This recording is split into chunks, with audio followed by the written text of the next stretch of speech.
Hi, welcome to the Second Rainbow Coalition's reading group. We're reading Ojibwa Warrior, Dennis Banks and the Rise of the American Indian Movement. Welcome, everyone. Comrade Alyssa, you have the floor for the Statement of Unity.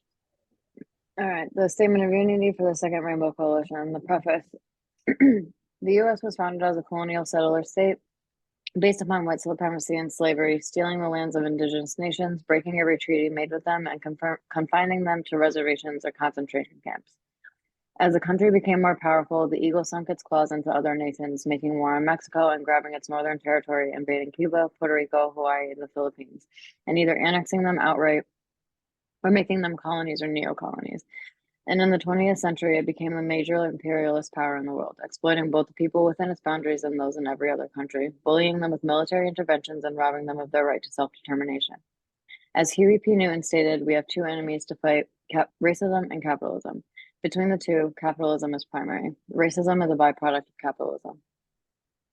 The working people of the world of every ethnicity or nationality face a common enemy that is destroying life on Earth. Our enemy is a small ruling class of property owners controlling most of the world's wealth and resources.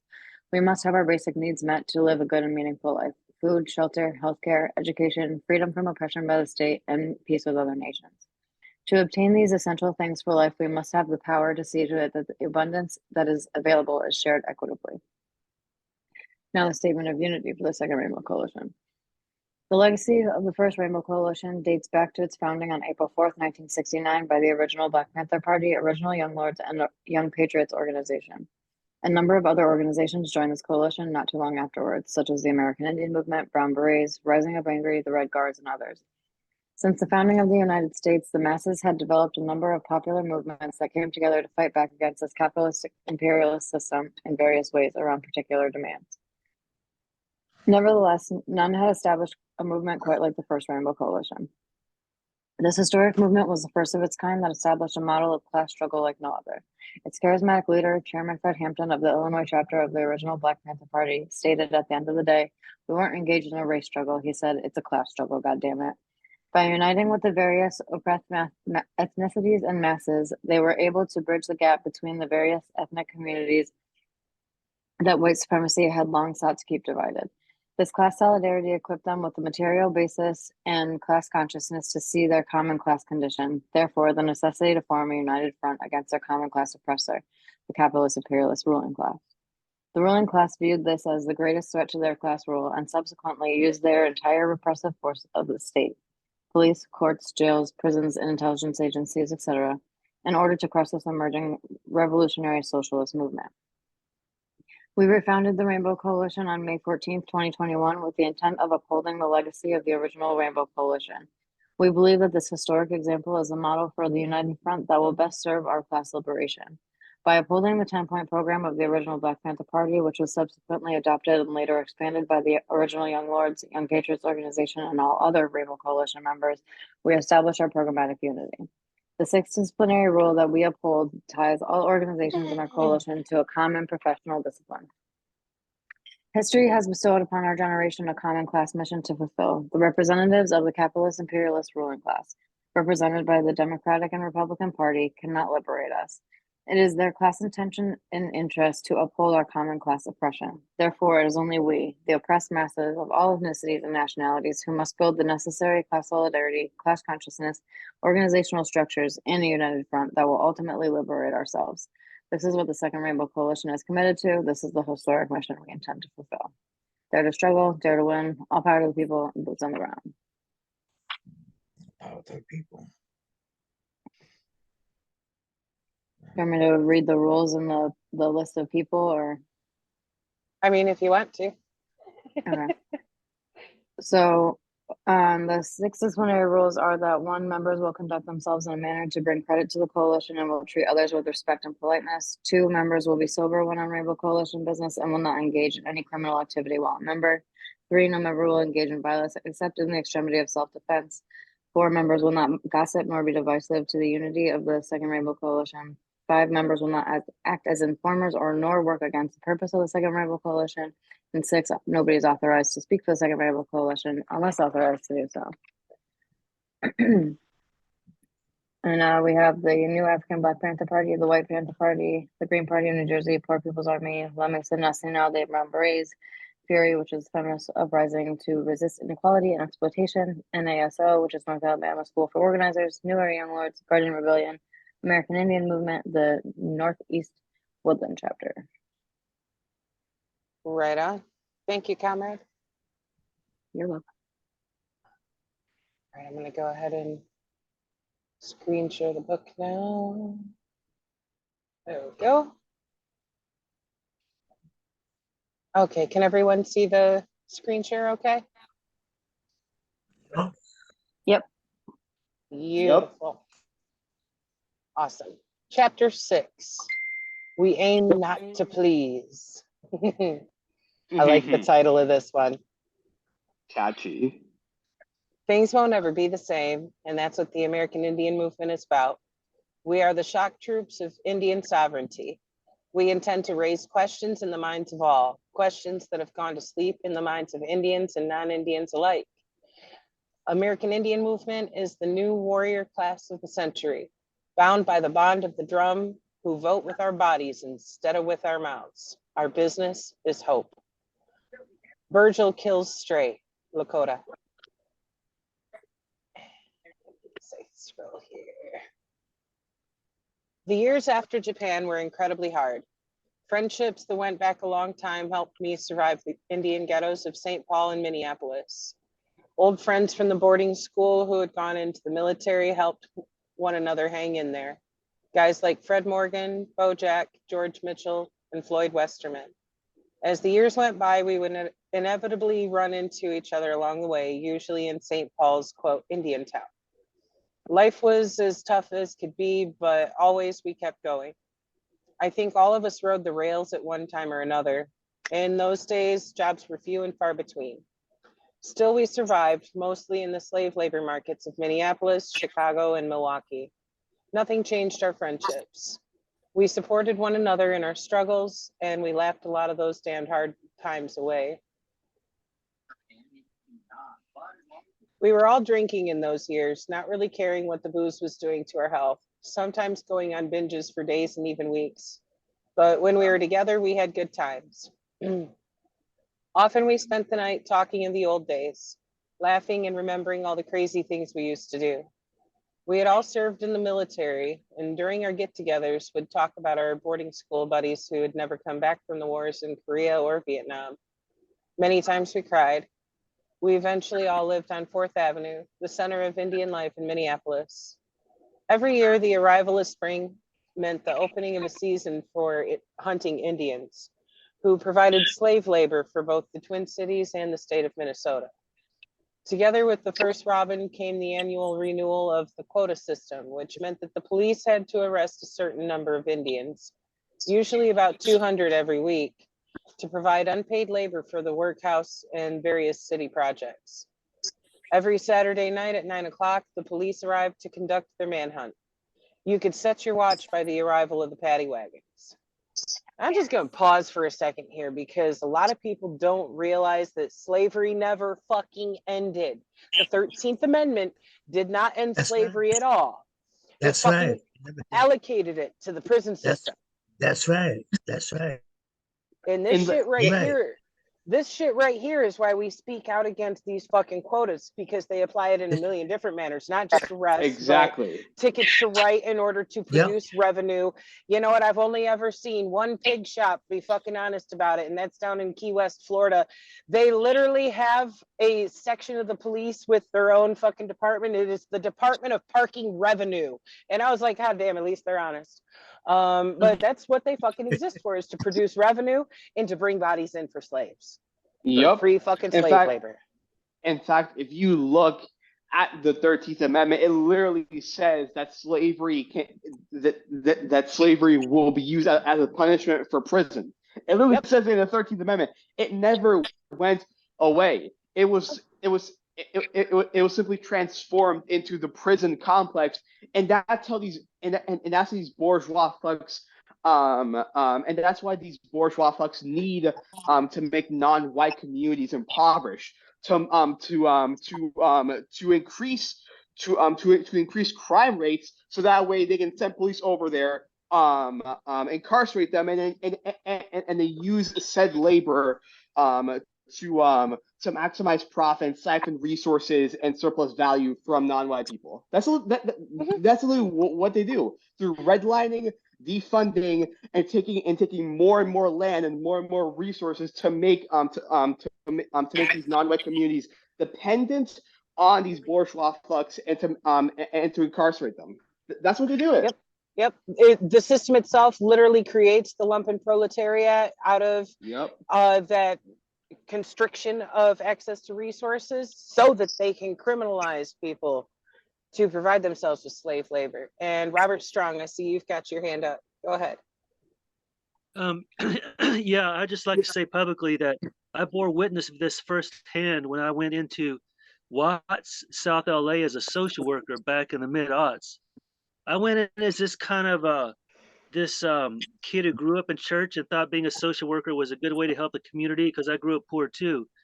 But it wasn't until I was actually in Watts and hearing the stories of the people in Downs and Nickerson Gardens did I learn that there used to be a furniture factory back here and all their dads worked there.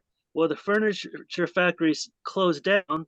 Some of their dads ended up selling dope and ended up in prison making the same goddamn furniture for less than minimum wage because now the factory was outsourcing prison labor.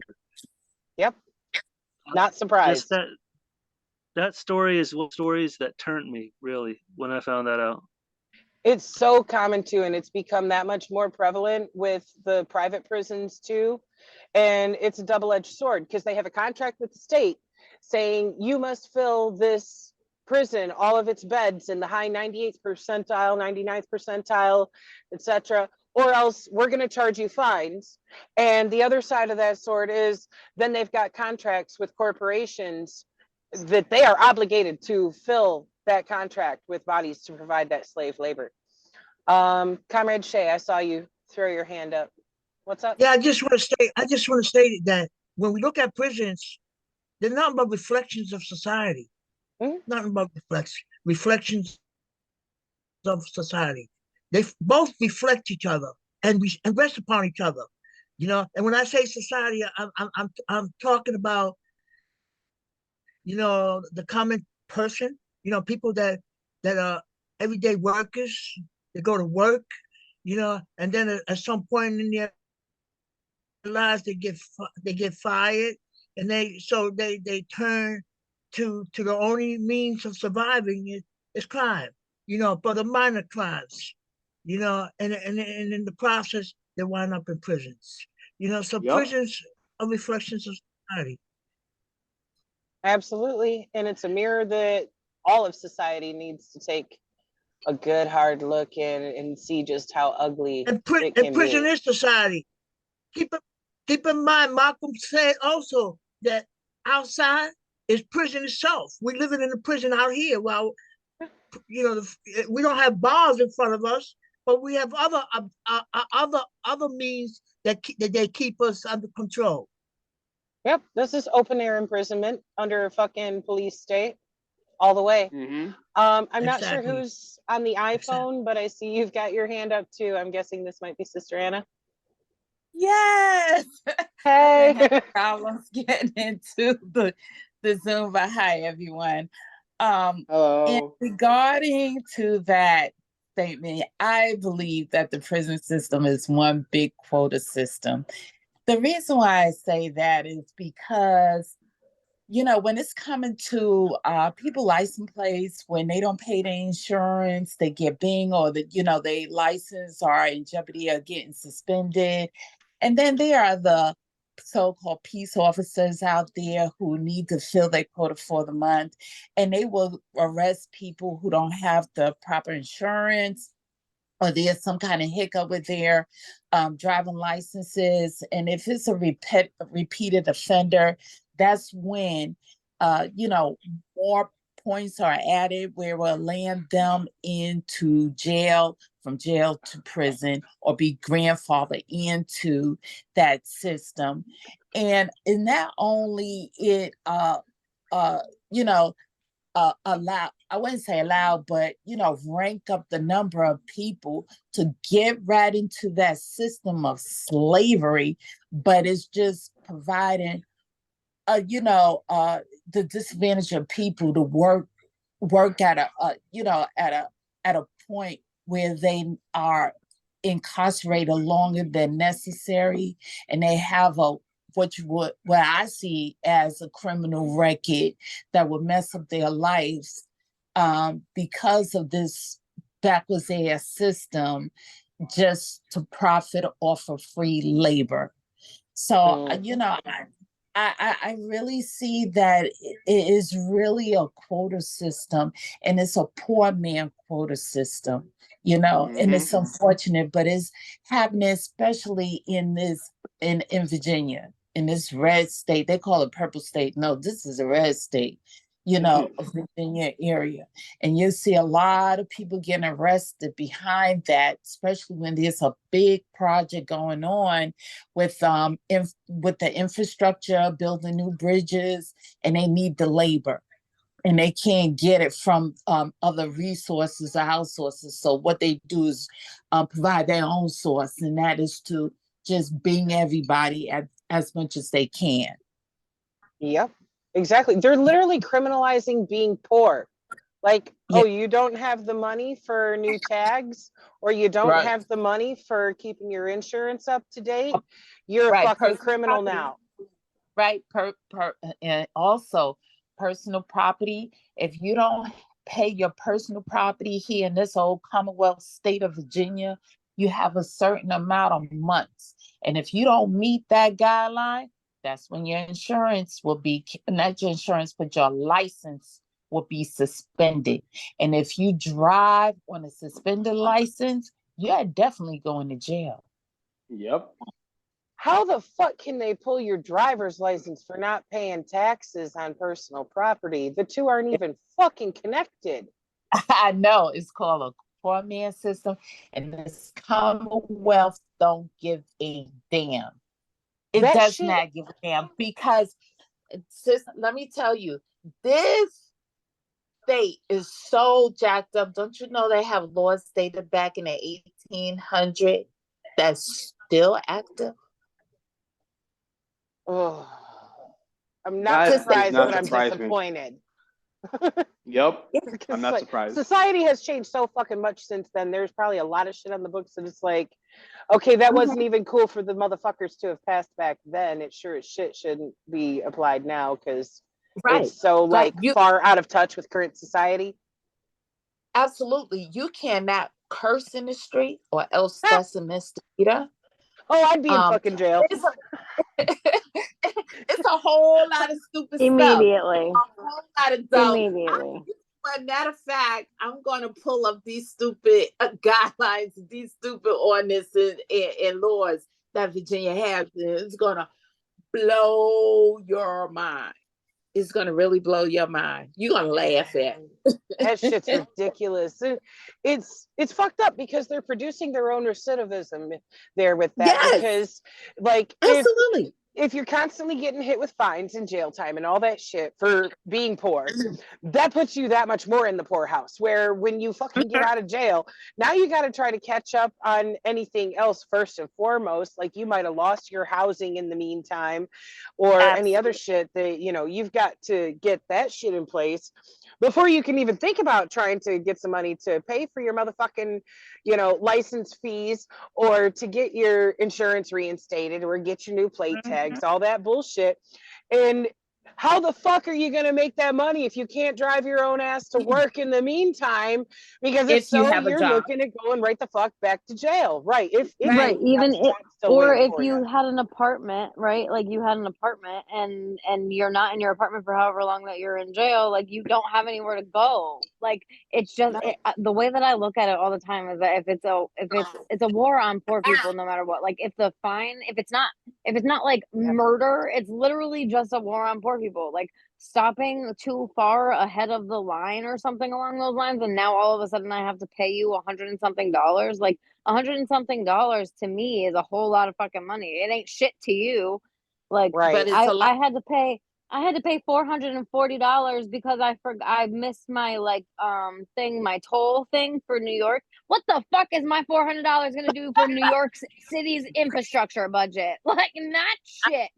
They didn't Why feel the it, but fuck I would they did. even fine you that much anyways? The fucking toll is That's cheap. how it is. Why didn't they just send you a bill of like, hey, you got to pay this toll What? of like You know what, sis? a couple dollars? You know what?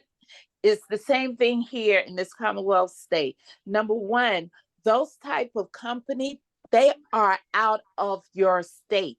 You pay a private company that is nowhere near New York, nowhere near Virginia. They could be in Wisconsin, okay? And here in Virginia, you don't get pulled over by a cop. You get pulled over by a camera. And then they send you your infraction in the mail. And if you're lucky to get it, sometimes they say to hell with it, because it's not their responsibility, it's your responsibility to contact them. In the meanwhile, that accrue more interest on your infraction of passing through a light or not paying a toll, and that will build up and build up until it get to $400, because now your account went from, that private company was sold out to a collection agency, and that collecting agency is requesting that money. It's fucking wow. That is fucking disgusting. It is disgusting. And at the same time, your driving license has jeopardy because it's suspended.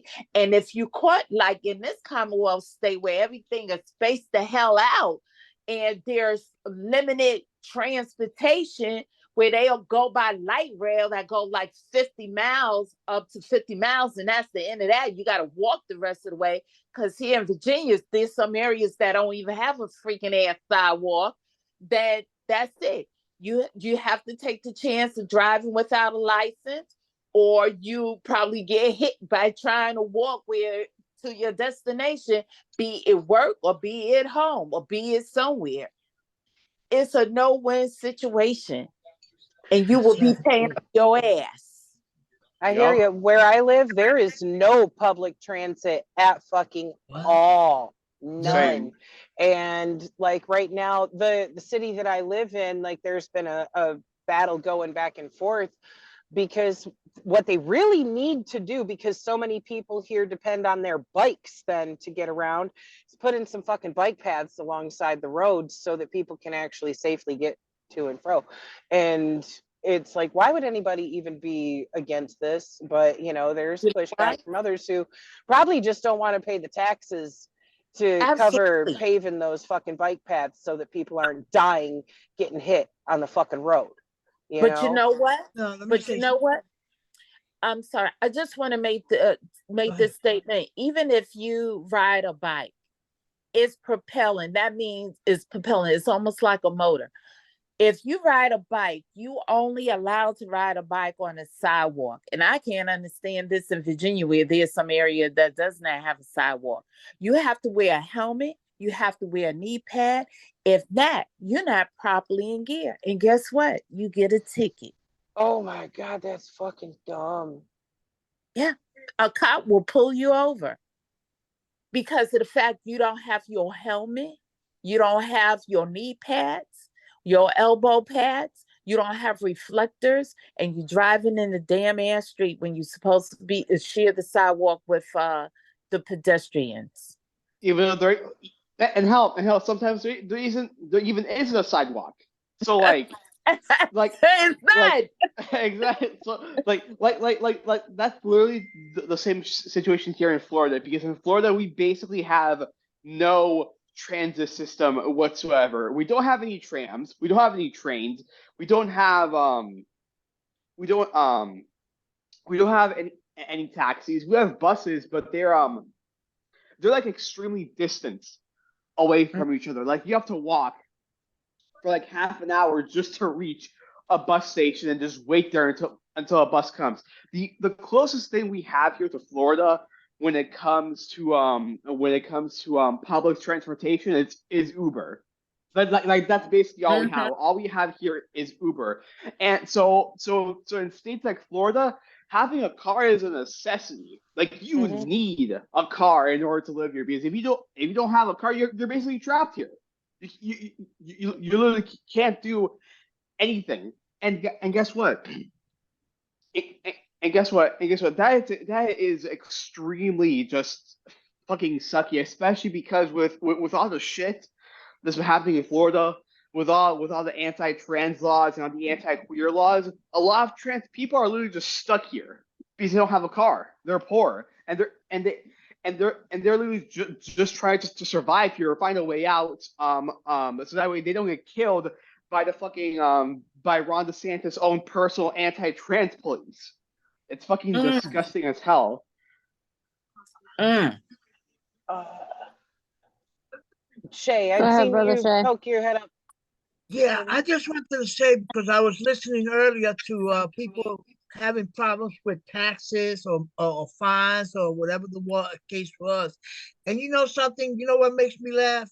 That the issues that that we claim that are wrong, which are wrong, are the same issues that these fucking motherfuckers, man, who's supposed to have so-called funded this country fought.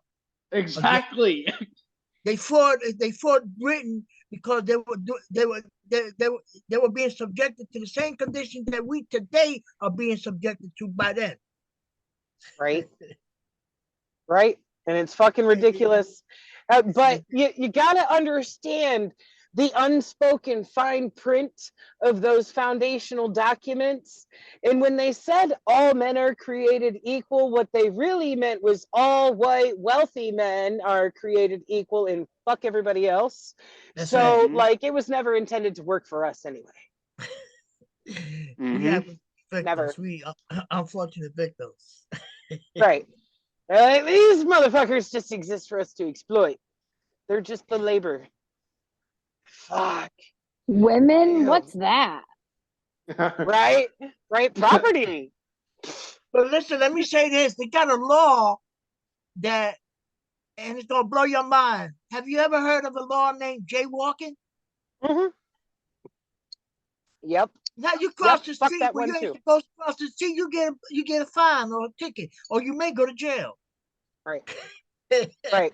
For not finding the closest crosswalk. Fuck if you're directly across from where you need to go. You better walk half a mile down the road, go to the intersection, and use the crosswalk, or you're a fucking criminal. Yep. Yeah. And you know It's what? crazy. It's crazy.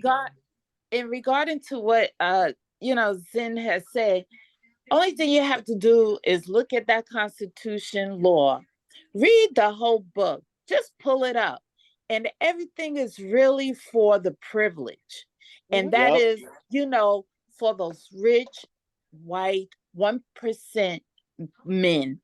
Read it. I was laughing. I read it. I had to laugh. And I say, for real, this is not for any of us, none of us, unless you are among the 1%. Mm-hmm.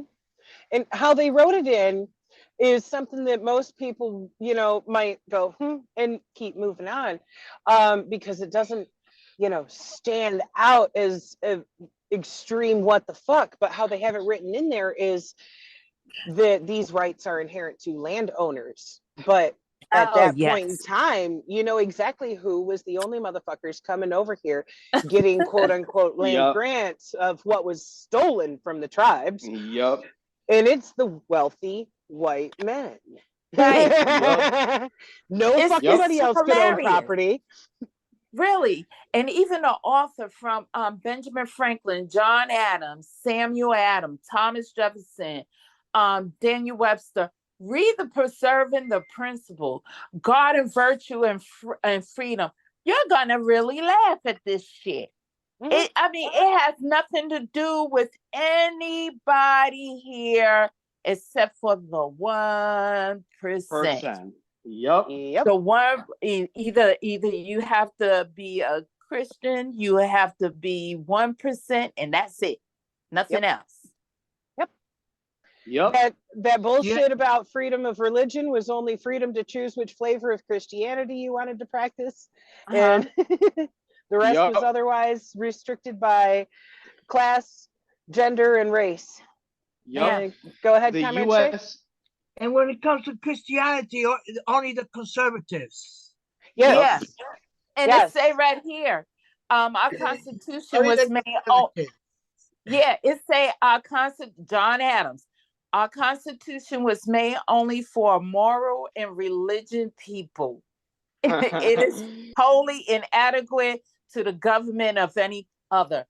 I read this, and this is like a freaking ass joke. It's like it's like a hilarious show. I'm like, this is some crazy shit. And Yep. this is called the Constitution. We are protected under this. No, we are Yep. not. No, You know, exactly. there's only one oppressor that has come forth in my lifetime and have admitted to his faults. You know who that is? Who? Pope. Who? The Pope. Yep. He has come Oh, forth and admitted to all his atrocities. Mm. Not that I'm gonna forgive him. Right. Wow. Right. Haven't you fucking heard about Pope. a few months ago, or I think a few years ago, he talked about slavery and he said it was wrong, this and that, and he was, he tried to put it in such a way that he was asking for forgiveness. Wow. Yep.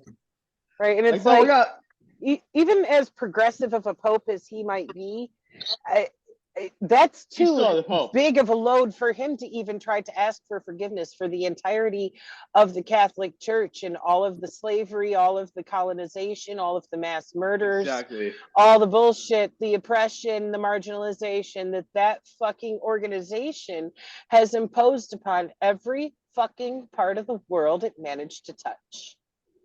Absolutely. Yep. 100%. 100%. You know, I've said before. I would forgive him. I would forgive him on one condition, only one condition, that he allows Sister Sada to come back to the country and don't get convicted of nothing. Yeah, that's not going to happen. That's I know not going it's to not going to happen. happen. I know it because she spoke to him too. But I know it's not going to happen. It's not going to happen. They want that woman so bad. They want that woman so bad. And I'm gonna tell you, they tried that. I believe they had tried to convince Cuba to let her go, even through I find him to be the worst, but President Obama, say that she's welcome back into the country, to arrest her, prosecute her, and execute her. Right. That's a setup, and it reeks. Exactly. It reeks. Did anybody hear, man, as a recent where they talked about, they said, oh, China has a base in Cuba. And I listened to that and I said, what the fuck is she? What are you worried about it, motherfucker? You got 200 bases all over the world. Right. Not to mention, we still hold Gitmo, and Cuba's been wanting us the fuck out of Gitmo for how long now? And the US ain't respecting that. You heard that news where it says China has a base in Cuba. Oh, right. Like, how hypocritical. The US is like, rules for thee, not for me, motherfuckers. Yeah. Comrade Joe, when I you see do you it, got your hand up. when you do it, it's bad. But when I do it, it's okay. Right. That's right. That's right. Hey, Comrade Joe, I see you got your hand up. Are you able to unmute? There you go. Yes. Yeah. Excuse me. I can't really be active because I'm in the car, but I was going to bring out one of the things that we were talking about a little earlier, and I sent a message, or sent it in a message, but the whole prison to school pipeline, we definitely have to pay attention to that because it's still very active. Yep. When you guys were mentioning about the police, and I mentioned a thing that happened to us yesterday. Make a right turn. Make a right turn. We got we pulled up next to a cop, and I had the window down, and he looks inside the window. Wow. And then as soon as he's inside the window, he gets behind us and he follows us for about a mile or two down the road. And then he pulls us over at gunpoint. And I was like, What the and fuck? we did have an expired tag, but he didn't know that when we pulled up next to him, because we were getting on the freeway, and this is a city cop that followed us into the freeway. I was like, these little scam heads, like, I don't know why, and they wonder why people get upset with them, but at the same time, two of the police officers at yesterday here in the Denver area were shot. So now they're like on high alert, but and racially profiling. So it kind of sucks. I mean, but fortunately we was all clean and stuff like that, other than the ticket for the non-registration. But we definitely got to be careful out there, comrades. And I'll leave it like that. Wow, you lucky. You lucky because here in the Commonwealth state, they will, oh my God, they will prosecute you to the fullest that they can to put people in jail because it's a whole lot of infrastructure issue going on, which need to be redeveloped, refurbished, whatever. And they need the resources, and the only way they get that resources is emptying out that jail to do the work. Yep. Yeah, You it's know, it's a business, so we can't forget that it's a business. Yep, it's a It business. is indeed. They The gotta US do is a whatever it takes to corporation. maximize profit. Yep. And The US. well, basically, yeah, fuck the pigs. They only exist for that shit right there to be producing revenue. We do need to get back to the book in a second, but I see you've got your hand up, so one more comment and then we'll get back into the reading. Go ahead, Gabby. Wait, who? Oh, okay, I just saw your hand shoot up. Oh no, I was just going to say, the U.S. has been, and as long as it exists, it will always be a settler colonial state. You know, it's a white concept. The U.S. was literally built on white supremacy, eugenics, settler colonialism, you know, slavery, genocide, the siphoning and the exploitation, subjugation, and oppression of non-white groups, the stolen land and stolen labor of indigenous people and African people, capitalism, and so on and so forth. The only reason why those settler fucks even revolted against Britain was so they could be the sole benefactors of imperialism in the U.S. Yeah. That's the only reason why they did it. They didn't do it out of freedom. They wanted to be the sole benefactors of the exploitation and oppression of the Americas for their own interests. Nothing more. They were like, fuck you, Britain. We're gonna benefit. We're the only ones who can benefit from this. Fuck you. It wasn't out of freedom. It wasn't out of anything like that. It was really out of capitalism to maximize profit as efficiently and quickly as possible. That's the only reason why. Yeah, they didn't want a huge cut of it to be going to the monarchy. They wanted to establish basically a new monarchy known as the fucking bourgeoisie here, and have the upper class be, you know, these wealthy merchants and businessmen, etc., instead of the royal family. And so, like, was it, you know, quote unquote progressive in comparison to monarchism and feudalism?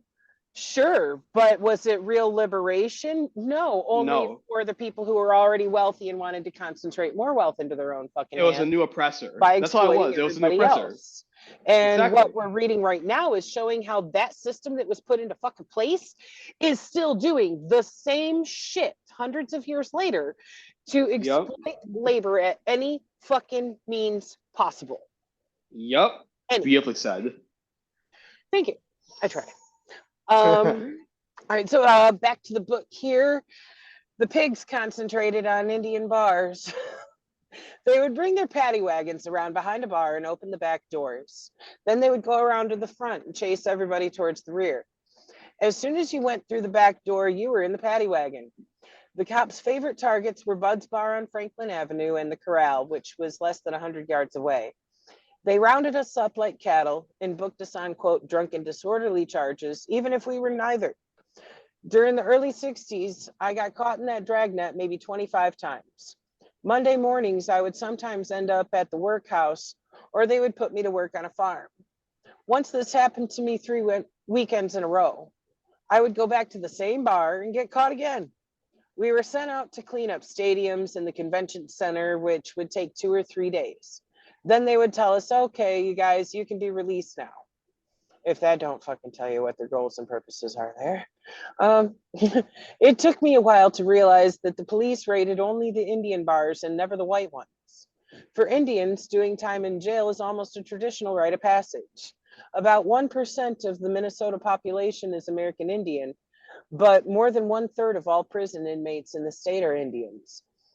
And this right here shows, like, even to this day, when you look at rate per capita, at least the last time I checked, the highest rate per capita for imprisonment was amongst Native Americans, and the second, Black Americans. So, you know, they might have traded places at this point. I heard somebody say something to that effect a couple weeks ago and haven't had a chance to look it up. But either way, this system has consistently gone and imprisoned more people of Native American and Black descent than any fucking buddy else. And if that doesn't speak volumes to this system being white supremacist, capitalist patriarchy, I don't know what the fuck is. Yep. Back to the book. We wind up in the slammer because we are Indians, because we are too poor to raise bail, and because we cannot pay for an attorney. We have to deal with a public defender who, in most cases, persuades us to make a quick plea bargain deal. And sadly, that's also common with even some private attorneys you might hire if they just want to get it pushed through and out of the fucking way. And it's fucked up. Inevitably, I too wound up in the penitentiary. In 1966, I was indicted on burglary charges. I called it my, quote, 16 bags of groceries case. At that time, I was married to Jeanette, a beautiful Indian woman I had met during a visit to my sister, Audrey. I instantly fell in love with Jeanette. She brought 4 children from a previous union into our marriage, and we had 4 more of our own. So I had to provide for a family of 10, including myself. I had a miserable minimum wage job that could not support us, so I stole to put food on the table. All power. My partner in the escapade was a white man named Bill. We were arrested for stealing 16 bags of groceries. He managed to get an attorney while I only had a court-appointed public defender. When we were up for sentencing, it quickly became obvious that Bill was not going to be sentenced to the same time as I was. I got 5 years, whereas he was sentenced to 2 years of probation and was released immediately. At first, I thought this was because he had an attorney. It didn't occur to me that it was because I was an Indian who had been saddled with a white judge and a white arresting officer. I was stuck at Stillwater, the Minnesota State Prison, from early 1966 to May of 1968. Inside the pen, I began to read about Indian history and became politicized in the process. Excuse me. I would read the papers and see that the demonstrations about civil rights and the Vietnam War were going on all over the country. I realized that I desperately wanted to be part of a movement for Indian people, but we had no organization to address social reform, human rights, or treaty rights. We had 19 Indian organizations for social welfare and gathering clothes. These were needed, but there was no movement specifically addressing the police brutality that was an everyday fact for Indian people, or the discrimination in housing and employment in Minneapolis. Nor were there ever Indians speaking at those big rallies I saw on TV about the war in Vietnam or minority issues. Helpless in my prison cell, I felt that the chances for creating an effective Indian rights organization were passing us by. I had plenty of time to research the issues of American Indian civil rights since I was in a maximum security prison for 2.5 years, with 9 months of that in solitary confinement. Jesus fucking Christ. That's enough to push your sanity over the edge. This 9-month period came about because I did not want to spend all my time making twine and Minnesota license plates. I refused to be a typical prison inmate. He refused to be a slave. How dare he? I was different from the others, so they locked me up in a cell by myself. I started to educate myself while in solitary and found out that there was a lot of social and political unrest happening on the outside. I began to follow the anti-war movement, the marches and protests, the Students for a Democratic Society, SDS, the Weathermen, and the Black Panthers. Inside Stillwater, I made a commitment to myself that there would be an Indian movement. Man, there's that seed being planted. Would anybody else like to take a turn reading now? I'll take a turn reading if that's okay. Ooh, sorry. Okay. Okay. It's loading. Sorry. Where did you leave off again, Sister Where it Comrade? says, when I got out of prison in May 1968. Gotcha. When I got out of prison in May of 1968, I no longer had a family. With 8 kids on her hands, Jeanette had been forced to look for support elsewhere. Maybe this was fate. Removed from all family obligations, I was free to found an Indian civil rights organization. I I called up my old friend George Mitchell, who has been at the boarding school with me, and said, George, I want to get a movement going, and I would like you to help me. I figured that between the two of us, we could put together a series of meetings to get the Indian community in Minneapolis behind an effort to begin making changes that we needed. George and I swung into action in the summer of 1968. We contacted all of our relatives, friends, acquaintances, and people from the reservations, as well as from the Indian slums in the cities. We went from house to house with we went to house with 500 leaflets we had printed, handing them out to every Indian we could find. We told them we need to have a meeting. Our first meeting was set for 8 o'clock on the evening of July 28th, 1968, in the basement of rundown church. In those days, about 40 or 50 people would come to any given Indian meeting. Usually, you usually could not get more than that to come unless there was some kind of handout, toys, clothing, or a feed. Then you could get more, but few people were going to a meeting to deal with the important issues. We thought that no more than 50 people would come. I went out and thought that no more than I went out and bought 100 plastic cups, some Kool-Aid, coffee, and 50 donuts. We borrowed some chairs and hurried to the church to prepare for the. I went out and bought we borrowed some chairs and hurried to the church to prepare for the meeting. I wrote on a scrap of paper and the kinds of issues I thought we should discuss: prisons, courts, police, treaties, and government. By 6 o'clock, already 10 or 15 people, besides the 10 who had been helping to organize the meeting, had shown up. Between 6:30 and 7, that about 50 more people arrived. Before long, the donuts were gone. By 8 o'clock, the place was packed. Almost 200 people had gathered to listen and to begin making their own voices heard. God damn. I opened the meeting. I told these people that I had called them together because I felt that we needed to talk as a group about issues that concerned us all. People are fighting battles in the streets of Chicago. They're fighting to stop the Vietnam War and bring about change in the political party system. They're fighting the streets of Alabama to change the situations for Black people. The SDS movement is trying to change the whole structure of the universities. What the hell are we going to do? What are we going to sit here in Minnesota and do not a goddamn thing? Are we going to go on for another 200 years or even another 5 the way we are without doing something for our Indian people? As the meeting went on, people began to speak up. One man spoke of the police brutality and said, "What do you propose to go down? What do you propose to go down there to Franklin Avenue, to all these Indian bars where the cops inflict abuse on our people every night?" I told him we could go down there tomorrow morning. He said, "No, let's go down there right now, tonight." People started to get excited and speak up. I knew that this excitement was going somewhere. The man in a hurry to get things done was Clyde Belcourt. I believe that's how I believe that's how they pronounce his name. A Loon clan member from the White Earth Reservation. During the first meeting, he spoke with such intensity that his enthusiasm swept over all of us like a storm. In that moment, AIM was born.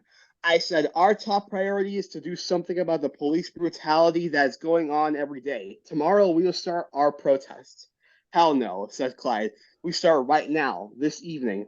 And that is what we did. Clyde had some previous experience from organizing the quote unquote Red Ghetto people. In 1964, in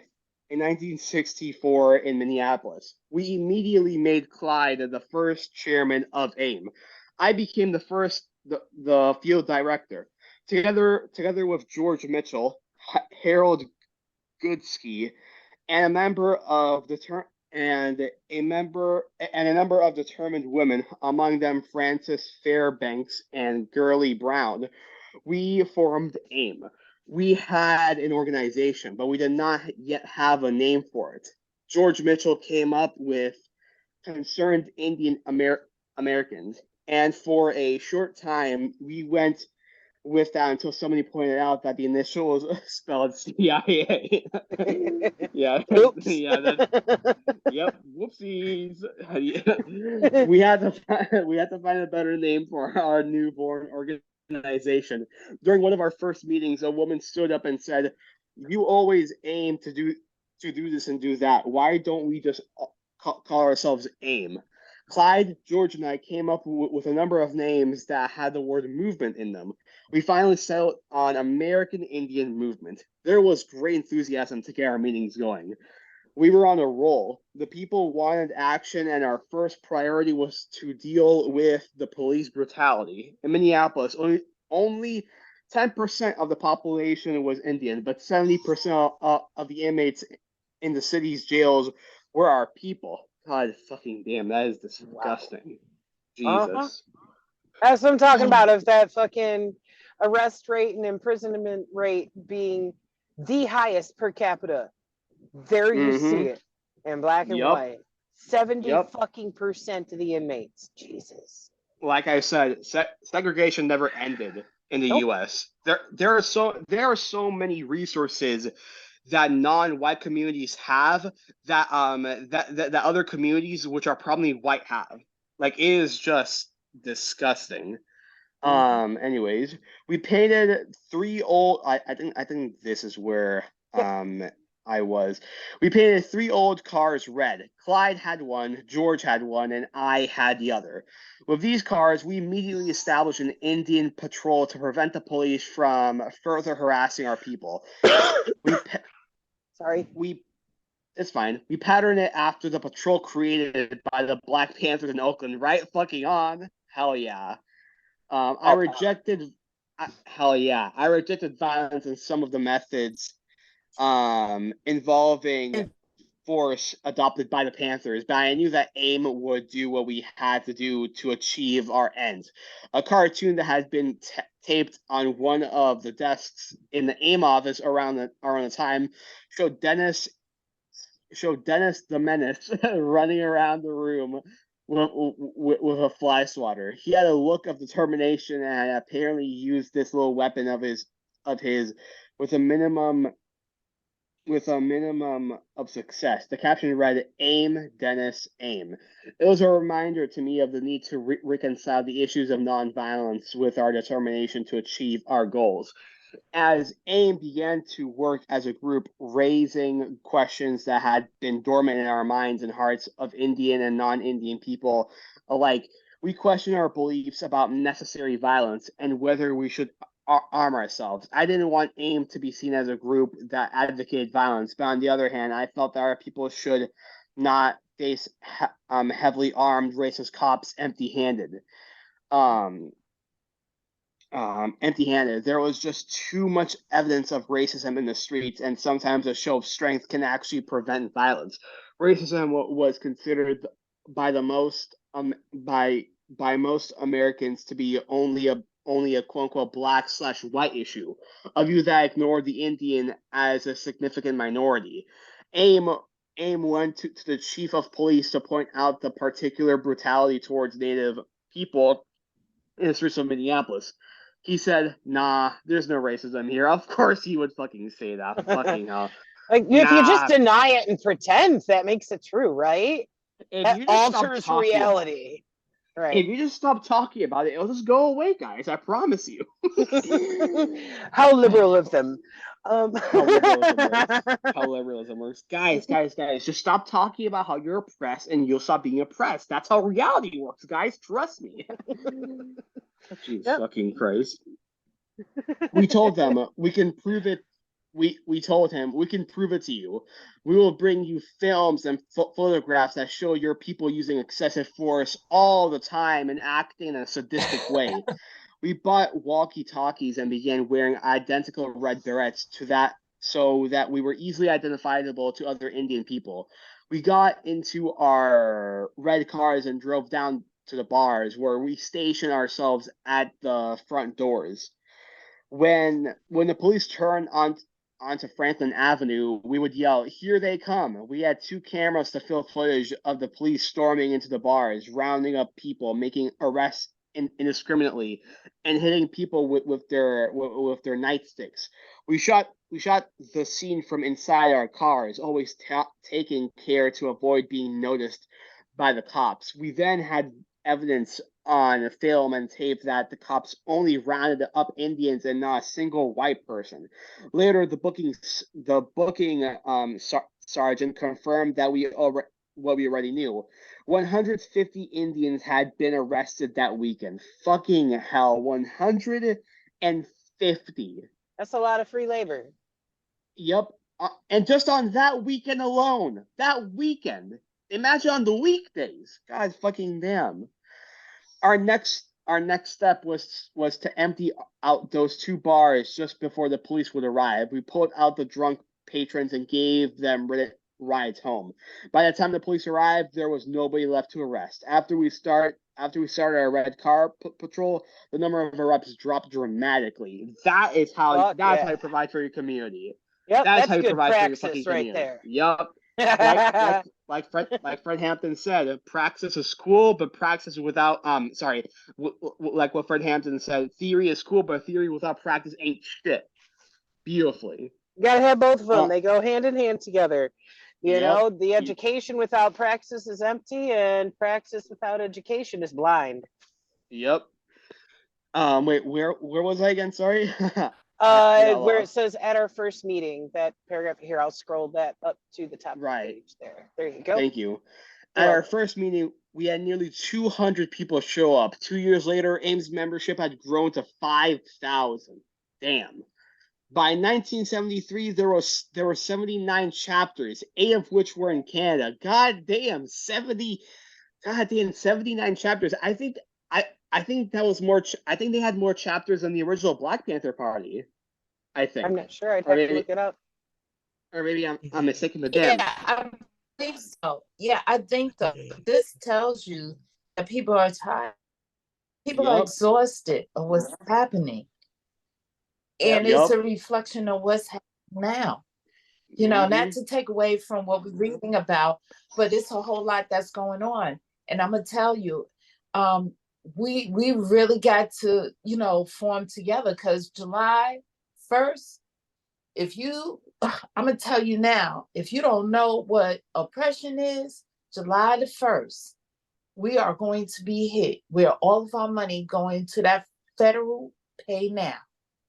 And before any bill is paid, the government gonna make sure that we get out of that deficit, because right now there is nothing that is going to resolve what is going on when we $34 trillion in debt. That's the reason why they're not even talking about the crisis as far as with our healthcare system, which is almost demolished.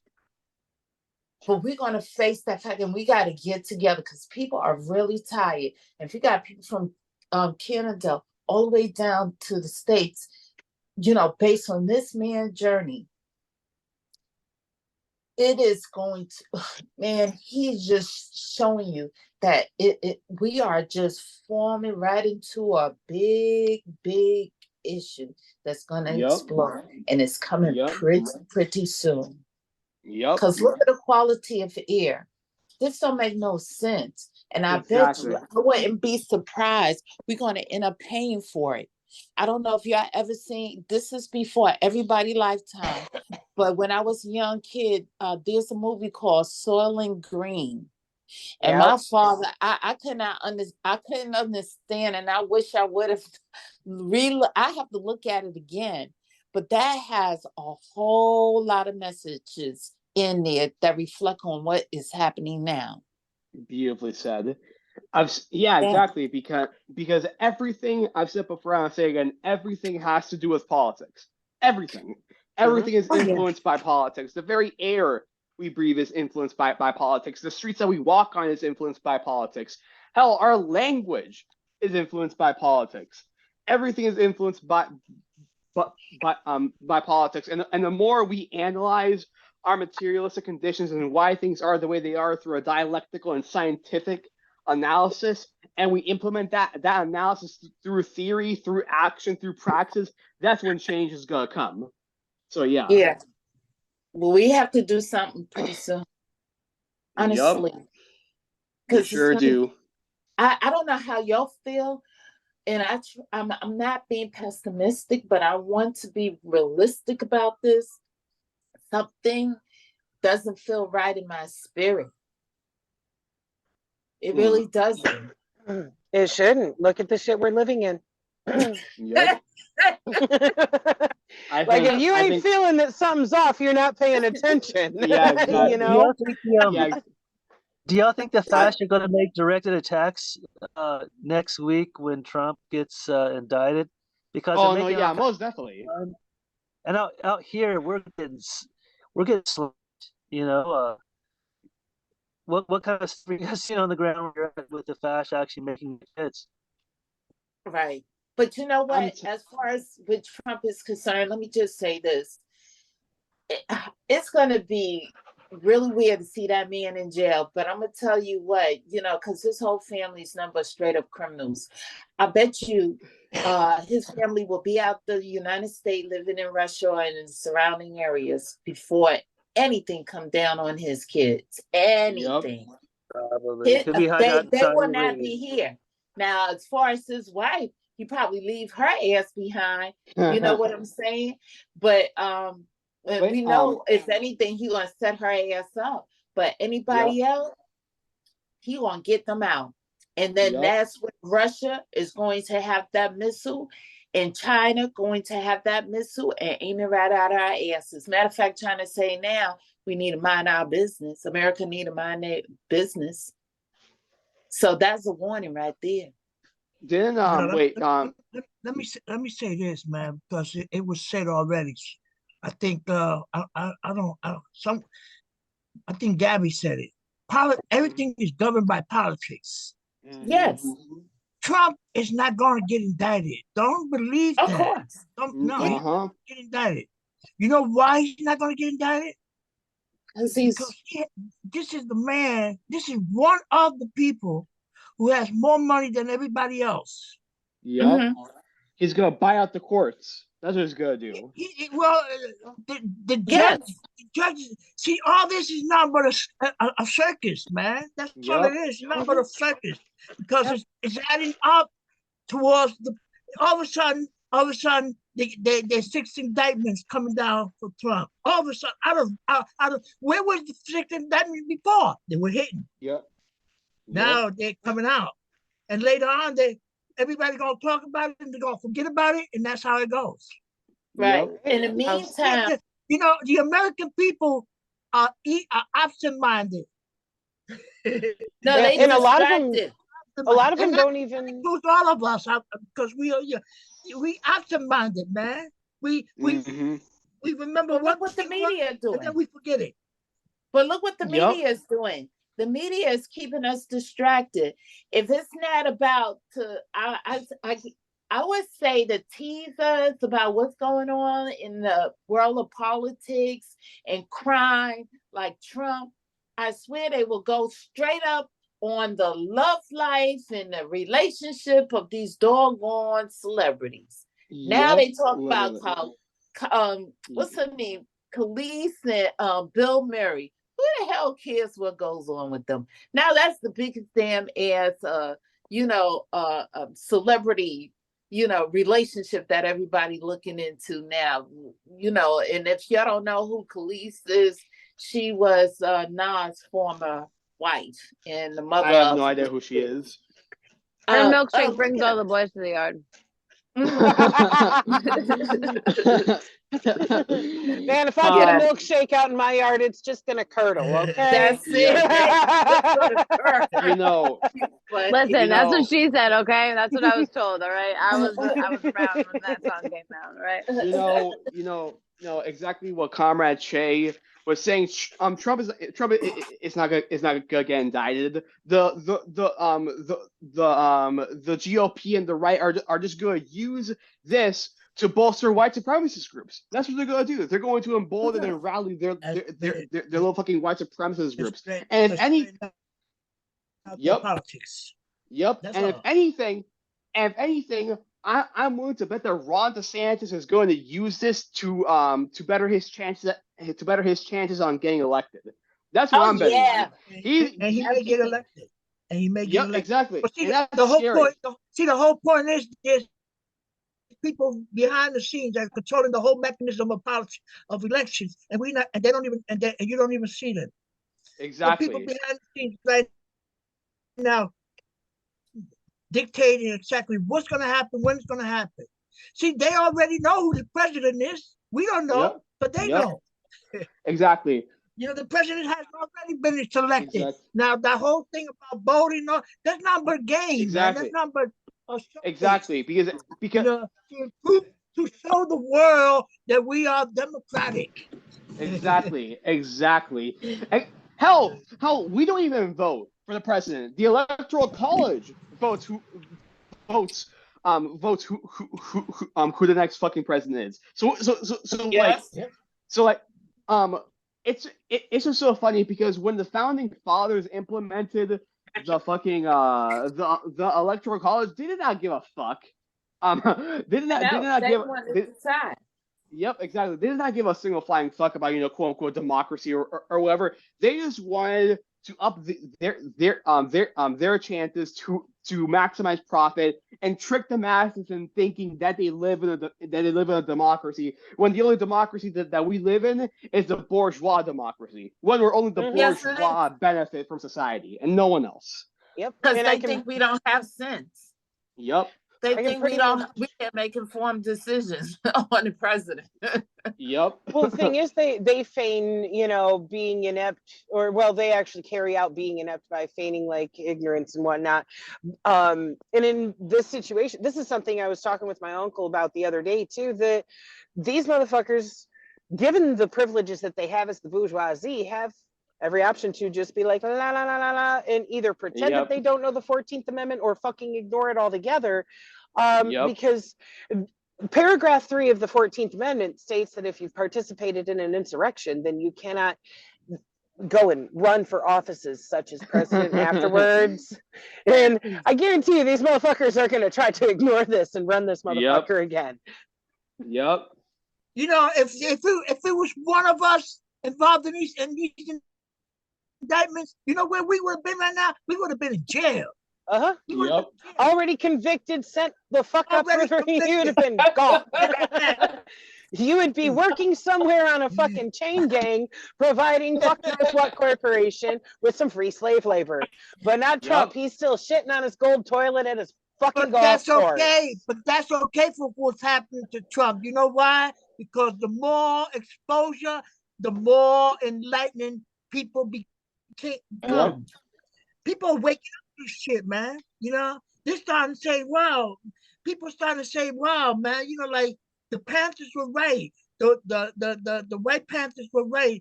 SDS was right. All these people were right. Look what's happening, man. Look what's happening with Trump. Oh, Six yeah. indictments, and he ain't in jail. He walking around, man. All he does Can I is have my chips? Mm-mm. yeah. Oh, Come on, No, man. can I have some? Let's Comrade Joe. talk, man. Comrade Joe, you're unmuted and we're hearing chips. Damn. Shit. I'm sorry. I'm sorry about that. It's all It's good. fine. I just It's wanted to fine, let you know Comrade. because I didn't know if you'd seen that No. the button got No, I didn't know. I just want I wanted to make sure we read chapter 5 today or chapter 6. We're still in the midst of chapter 6 right now. We Yep. do have to get Okay. back to that in a moment here. I do see Alyssa's got her hand up too. So go ahead, Comrade Alyssa, with your comment, and then we'll dive back into the book. It was actually kind of more of a question for Comrade Rob, because I think what he was asking, well, I don't know, he said fascist, so that has a pretty wide web at this point. But Okay. weren't you just out there when that brawl happened? Is he there? Can he? Ah, Yeah. Just a second. I'm kind of juggling cooking and talking gotcha. to my sons for a second, and going back and forth to I have a trailer in my yard that's kind of my office, Nice. and where I live, and kind of a co-parent, co-live situation. Can you hear me? We hear you. Okay. Yeah. But yeah, I was out here at both of them.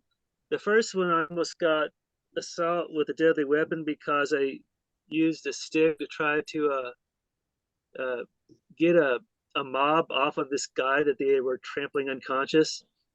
And the same mob like showed up. There were probably like 50 people brawling in the street. It was crazy. And we got, we were seriously outnumbered.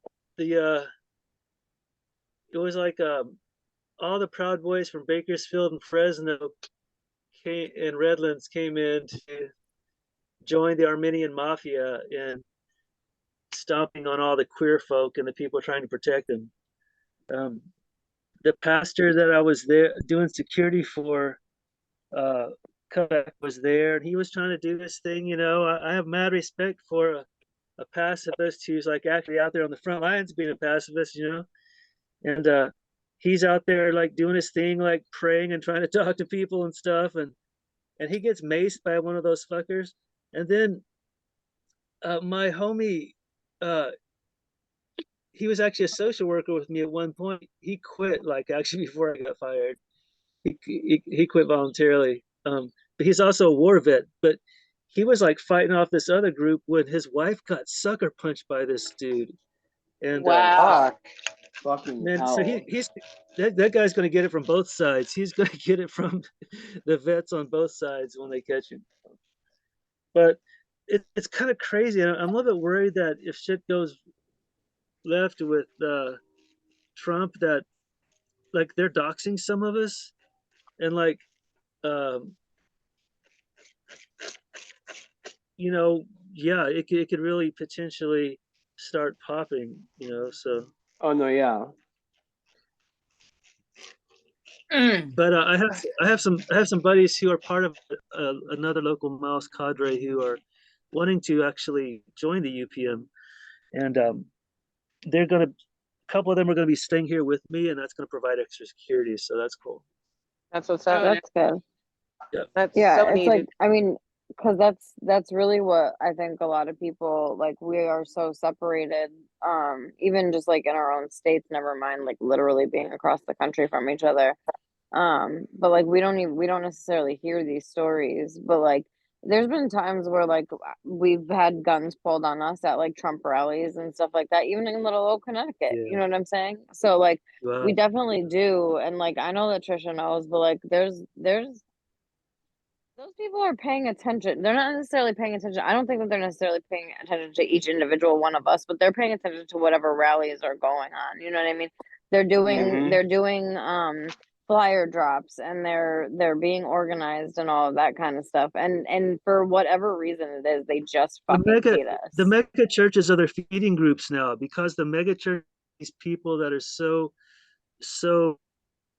prone to superstition that they're just prey for QAnon bullshit. And so they're the ones who are like going into the moral panic about, oh, the queers are raping our kids, at the public schools, and we have to ban the books.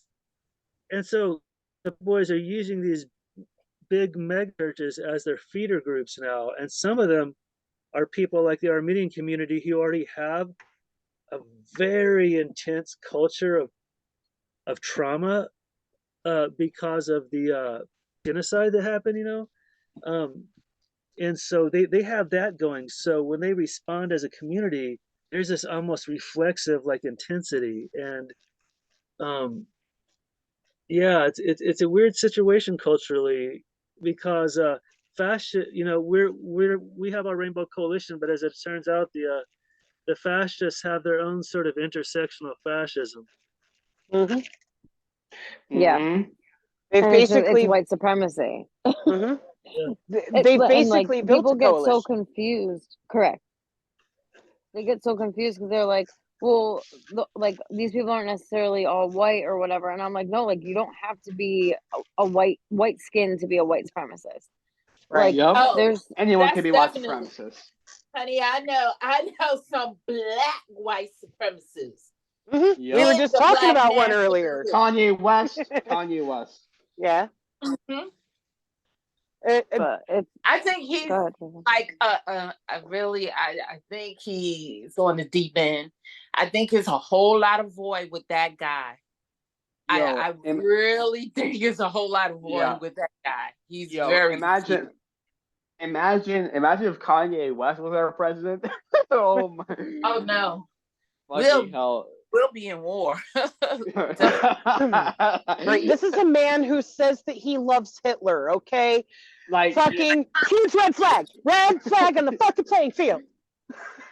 He's confused. but no, yeah, I think it was Sister Anna who said this, but people need to understand that anyone can be a white supremacist. Anyone can be a white supremacist. Doesn't matter if you're white, black, Asian, indigenous. Anyone can be a white supremacist. There are literally black conservatives who literally peddle and bolster white supremacist sentiment, despite the fact that they'll never benefit from white supremacy. They'll never be accepted within the neoliberal racial hierarchy. They will always be treated with suspicion and disdain. And the moment they are no longer useful to the white supremacists, they're gonna get killed and replaced. That is gonna fucking happen to them. Wow. There's a lot of people who just, run straight into the shit. Like, let me be the white supremacist for this community of color.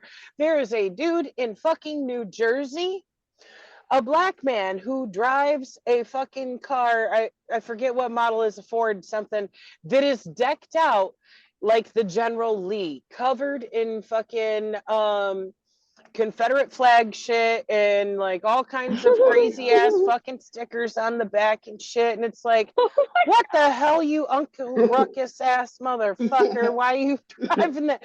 He does it for attention. He thinks it's funny.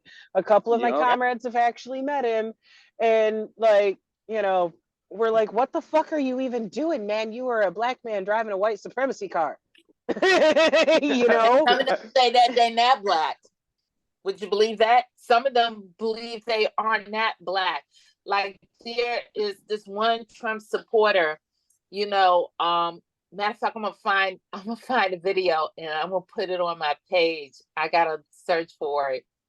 Someone asked him, matter of fact, he participated in the January 6th insurrection, and someone asked him a question. The journalist asked him a question. So what is your intake as far as a black man? He said he is not black. He is just a Trump supporter.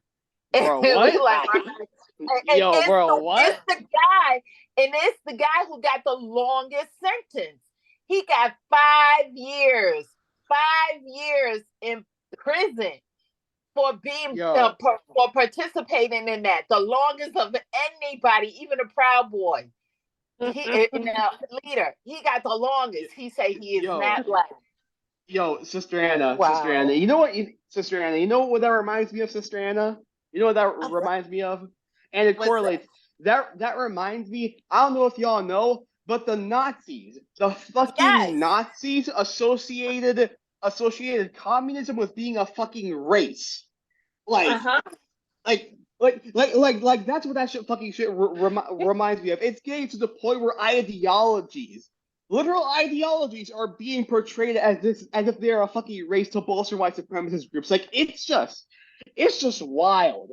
It's Well, just for fucking them- wild. It was easy for them to try to draw that line in the public's opinion because Karl Marx was Jewish. And so they Yep. were like, aha, communism, it's a Jewish scheme. It's like, Yep. shut the fuck up, you racist capitalist pig. Yep. Motherfucker. Yep. Like, it's fucking insane. But I am looking at the clock, and we should probably dive back into the book so Oh, no, we yeah. can wrap Oh, this no, up. I have a let's question. see. I just want to ask. Do y'all want me to continue reading, or would someone else like to take a turn on reading? Because I don't mind continue reading it, but I don't want but if someone else wants to read or take a crack at it, I wouldn't mind. Keep reading. I'm cooking. Keep reading. I'm listening. Right, go for it, Gabby. All right, where were we again? I scrolled it up where the paragraph that we left off at is at the top. All right, yeah. I think you read the first sentence or something. Yeah. At our first meeting, we had nearly 200 people showing up. 2 years later, oh wait, yeah. I think, yeah. With this expansion. Yeah, exactly. With this expansion, we began to do a lot more than just confront police brutality. We had an attorney from the Legal Aid Society available every Thursday evening at Ames' office to help people in need of legal assistance. We established a program to improve Indian housing. We rented a hauling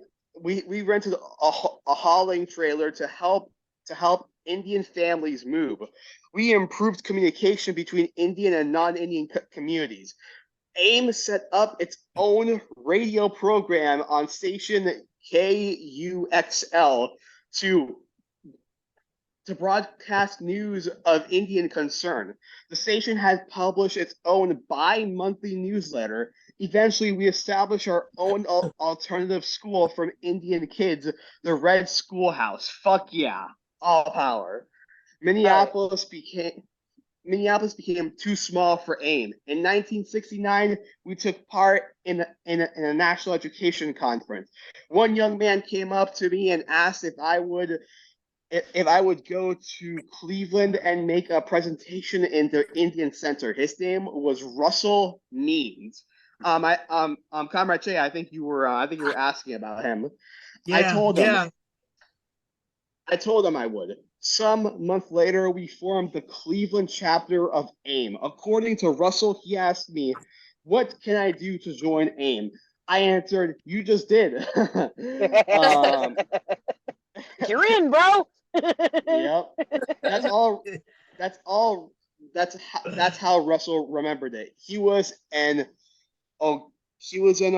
Oglala Lokota from Pine Ridge, South Dakota, a very charismatic and spellbinding speaker. Women adored him. One of our Minneapolis guys used to joke that Russell was a victim of white broads with the hots for good-looking, long-haired savages. Such a victim. You gotta beat the pussy off of him with a stick. Yep. Jesus fuck. AIM people always had a sense of humor. Roos went on to become a very effective AIM leader. Before long, we received a call from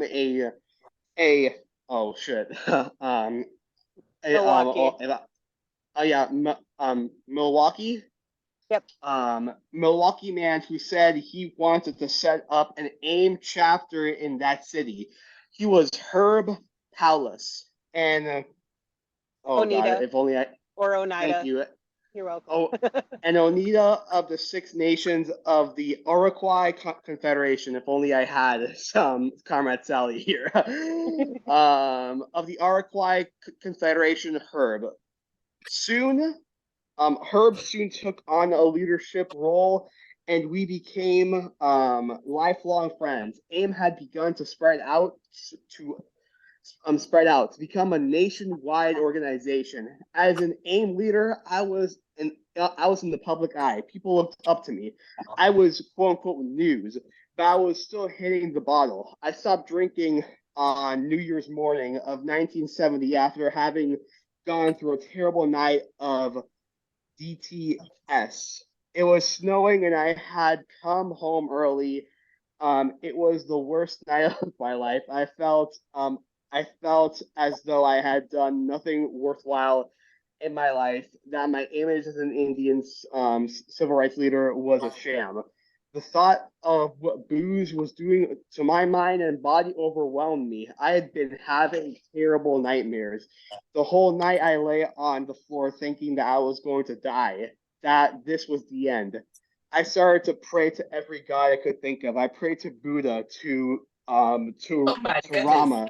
I pray to Buddha, to Rama, to Jesus Christ, and to the Great Spirit. If you let me see the sunrise one more time, then you can take me. But if you don't take me, I will give up this old way of life, and I will walk a good path. The snow kept falling. The snow kept falling. I went to the window, still out of my mind. Then I realized that I had left the door wide open and that a lot of snow had drifted into the apartment. I was wearing only my shorts and I was freezing. I managed to close the door, crawl under the covers of my bed, and go to sleep just as the sun was coming up. Later, I woke up and saw the whole place was trashed. There was garbage all over. The kitchen was littered with dirty dishes and spoiled coffee. Furniture was knocked over. I could not figure out what happened. In the days before, I would wake up in the morning with a 6-pack of beer and immediately start drinking. But on that snowy morning, I was hungry. I began frying some eggs, thinking, what happened here? What kind of party did I have? I opened a can of beer, but as soon as it got to my lips, I remembered what I had to go through the night before. I told myself, no, never again. I poured all the beer down the sink. I have not had a drop of alcohol since that moment. Right fucking on. There was one more change I needed to make. I saw my reflection in the mirror. A gray flannel suit, white shirt, and necktie. Looked like a respectable middle-class white man. That's not what I want to be. I thought. I threw the necktie away and let my hair go long. I began a new life. Fuck yeah. All power. Is that the end of the chapter? Okay. I think that is the end of the chapter, Hey. and that page starts Hey. the photos that go with the next chapter. So I'm You gonna did good, stop the Gabby. You screen. did good, share. Gabby. Yes. Thank you. Yes, thank that you part- for taking a turn reading. I appreciate it. Hell yeah. And I see Joe's had his Right. hand up for a hot minute. Mhm. Are you free to talk for a moment, Comrade Joe? No, give me a second. Thank you. Okay, no worries. All right, let us know when you're ready. Okay. Does anybody have anything they'd like to throw in I have a here? lot. I have a lot to throw in there. I think I've mentioned this a couple of times in other chapters. But when specifically when he said he was going to give up, his drinking ways, it reminded me, how unfortunately in a lot of indigenous communities as well as non-white communities, alcohol is a serious problem, and how this goes back to the early days of settler colonialism in the U.S. and how the settlers would get indigenous people drunk on alcohol to be able to better divide and conquer them. Yep. I don't know if that's the case, but I wonder if I wouldn't be surprised if him drinking so much alcohol had to do with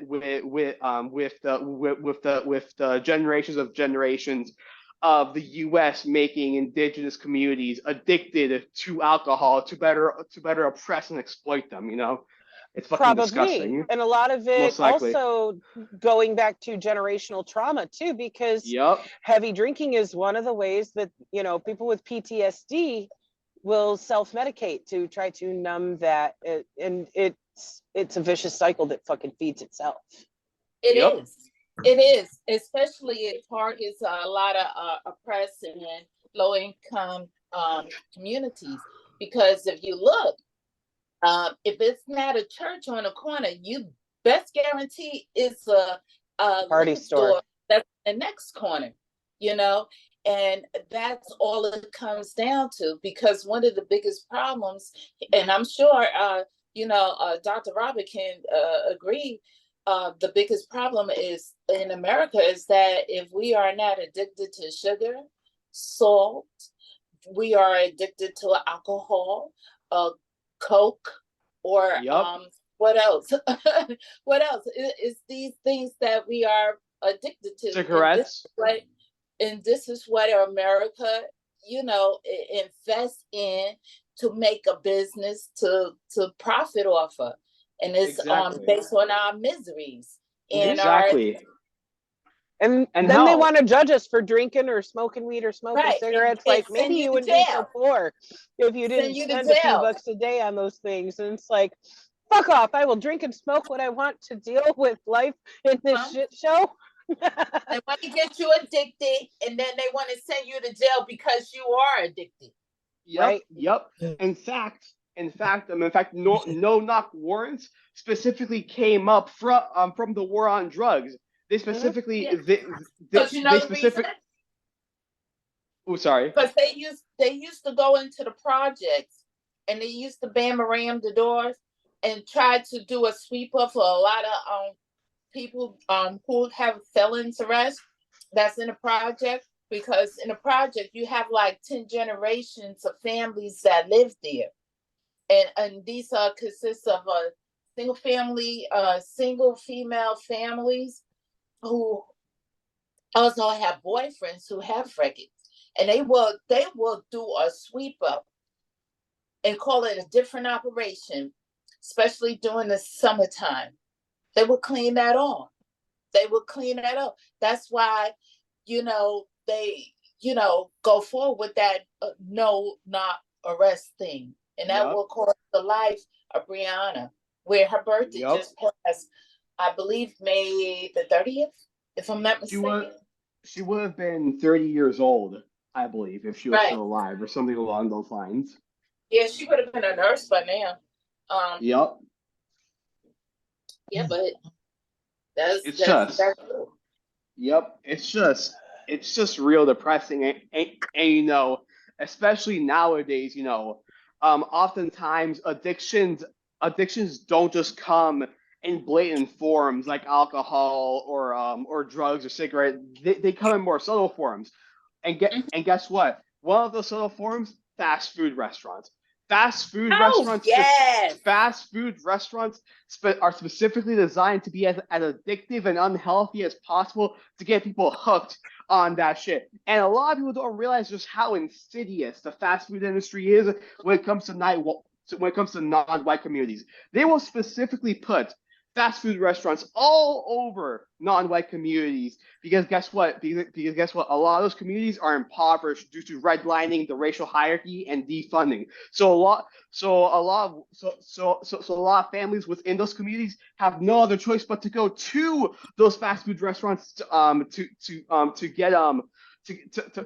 get something to eat for themselves and their families. And what ends up happening, they get addicted on that shit. They get addicted to McDonald's, to KFC, to Coca-Cola, Pepsi, and so on and so forth. And especially the poultry industry. The poultry industry is especially insidious. And a lot of it Gabby, is these areas are also food deserts where there are seldom few grocery stores, if any at all. Yep. I mean, and I've watched this happen firsthand in Flint, that a lot of our grocery stores were being shut down, and then like the party stores and gas stations were trying to make up the difference. A lot of them pulled a lot of the beer out of their coolers so they could start stocking food because there was nothing else fucking available nearby. But Yup. even so, even with that, going to fucking McDonald's is cheaper than going to a store where you can buy fresh produce if there even is still a store open. So there's the Yup. financial impetus there to eat this fucking quote unquote food that ain't real fucking food because other life forms won't eat it, leave it out, No, and watch what it's happens. Yup. it's a form of addiction. Matter of fact, what were the only businesses operating through COVID-19 when the whole country shut down? McDonald's, Fast food restaurants. Mhm. Wendy, yes. Anything that's fast food, and guess what? All of these fast food restaurants are Trump supporting businesses. Yup. All of them. All of them. Mhm. Not just And him, they all them have operated fascists. 24 hours. Yup. And Comrade Shay, I'd seen you throw your hand a Yeah. couple times. You got something to add to this? Yeah. Well, at one point in my life, I had two addictions. I was smoking opium with hashish. Mhm.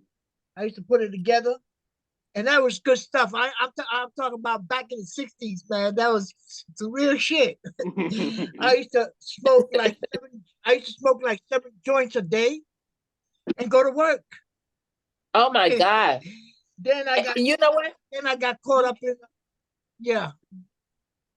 You know what, brother? Because see, Shana and I, we was raised, I wasn't raised. We lived in the same area in Spanish Harlem, a barrio, coalition community of De New Yeah. York. And you know what? I have to say this, brother. I have to say this, brother. Even though our neighborhood was really terribly impacted by the crack epidemic, I was never a victim to that. I have never tried it, none of the drugs, because I had a very strict mother who she was a nurse who kept us in the house. I didn't know what crack was. I thought it was a crack in the street. I didn't know it was a drug. See, the funny thing about that is that I got caught up in a relationship that drove me to drinking. And it was my oldest son's mother, my first real relationship. Let me say that. And I got we there was some conflicts and contradictions, and I got caught up in the drinking. It was so bad. My drinking was so bad that I was taken to the hospital with strangulated hemorrhoids.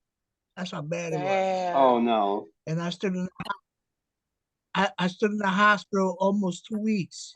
I was ready to die. So since then to now, I haven't had nothing. But like I used to be a bad smoker. I used to also smoke cigarettes, man. But I used to smoke Pall Malls, and that shit, man, is that shit is gone. Those are rough. That shit is rough. And I felt it too, not filters. I'm not talking about the Pall Malls that come with filters now. That shit look fancy now. It comes with filters. Back then, it didn't have no filters, so you get the grasp of it. Oh, good. And those fucking things would make the cowboy killers look like Virginia Slims. It's been 40 years that I haven't had nothing of nothing. I mean, I drink from time to time now. Yeah, I drink a little bit here.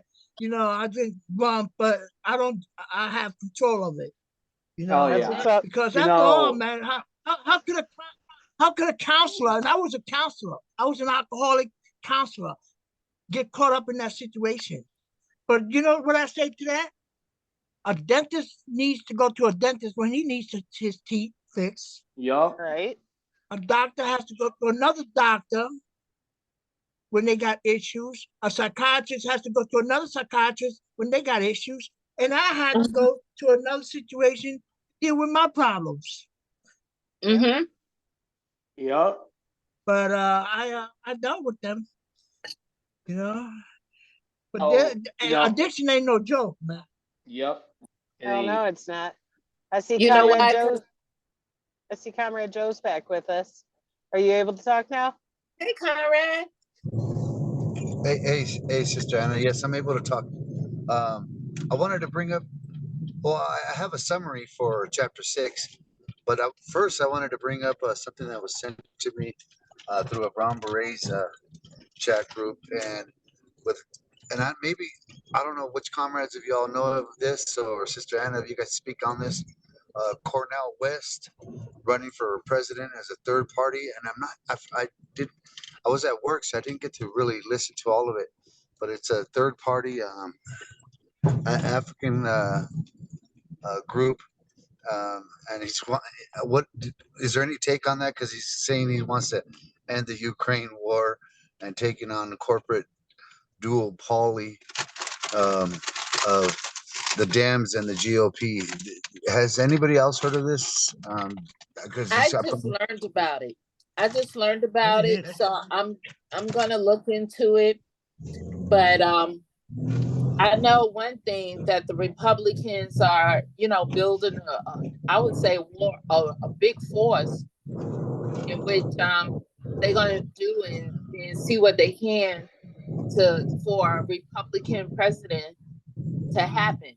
So I pray that Dr. West is successful, and I will be advocating for him if nobody else. Well, really, I haven't voted, so because I'm just so sick of what I have seen. So yeah, I'm gonna look more into it also, because I haven't You had know. after yeah, this meeting I'll probably dive right into it. But anyone Dr. else? Strong.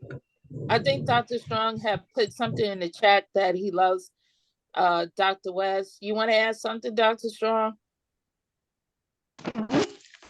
Yeah, I'm just sorry, I'm cooking for my boys. Okay. In a minute here, but I gotta meet Cornell. He was on the panel at a conference for a conference that was addressing disparities in healthcare for Black folks.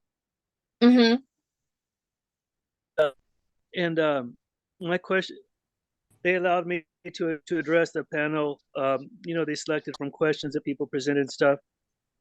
And I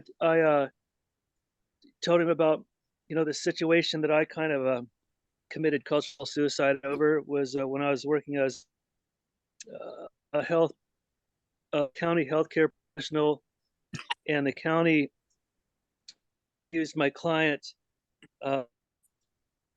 based on just the fact that she was a Black woman with cannabis, moved her children, and just the idea that the DCFS is sort of an arm of the carceral state. And I worked years in social work, and I just saw it happen to the point that I just couldn't do anymore, and I could not say something. And so I even addressed the fact a lot of those social workers, most of the social workers I worked with were BIPOC, and that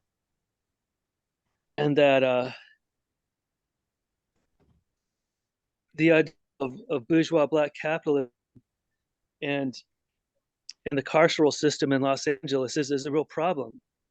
There's a lot of BIPOC abusive cops, that have internalized that the white nationalist mentality, and the